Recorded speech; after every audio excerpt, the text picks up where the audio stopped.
પ્રતિબંધિત ચાઇનીઝ દોરી તથા તુક્કલના વેચાણ ન થાય તે માટે વન વિભાગ દ્વારા કડક ચેકિંગ હાથ ધરવામાં આવ્યું। આજરોજ મહુવા ઉત્તરાયણને ધ્યાનમાં લઈને કરુણા અભિયાન અંતર્ગત વન વિભાગ મહુવા દ્વારા પતંગની દોરીથી પક્ષીઓના જીવ ન જાય તથા ઈજાગ્રસ્ત ન થાય તે હેતુથી વન વિભાગના આરએફ શ્રી સાહેબ અનિલભાઈ ડોડિયા સાહેબ તથા મહુવા શ્રી મામલતદાર સાહેબ શ્રી તેમજ પોલીસ વિભાગમાંથી પીએસઆઈ શ્રી ઝાલા સાહેબ ગીર નેચર ક્લબના દેવભાઈ મહુવા વન વિભાગના સ્ટાફ સાથે રહીને વાસી તળાવથી લઈને ગાંધીબાગ સુધી ચાઇનીઝ દોરીનું અને તુક્કલનું વેચાણ ન થાય તે હેતુથી કડક ચેકિંગ હાથ ધરવામાં આવ્યું હતું અને વેપારીઓને તે વિશે સમજ આપવામાં આવી હતી। થર્ડ આઈ એક્સપ્રેસ રિપોર્ટર સંદીપ સોની।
કરુણા અભિયાન અંતર્ગત આજરોજ મહુવા શહેરમાં આપણે સરકારજીની ગાઈડલાઈન મુજબ અને કલેક્ટરશ્રીના જાહેરનામા મુજબ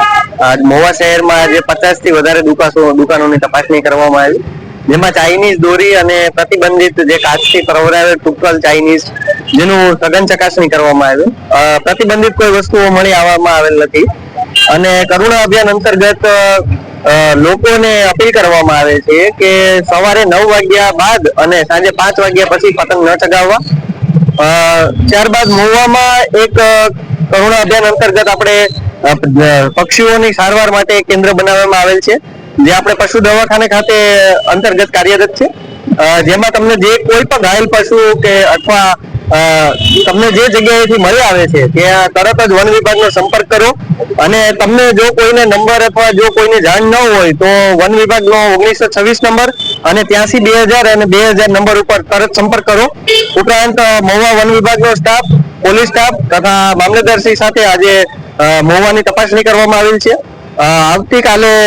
ઉત્તરાયણના પ્રસંગના દિવસે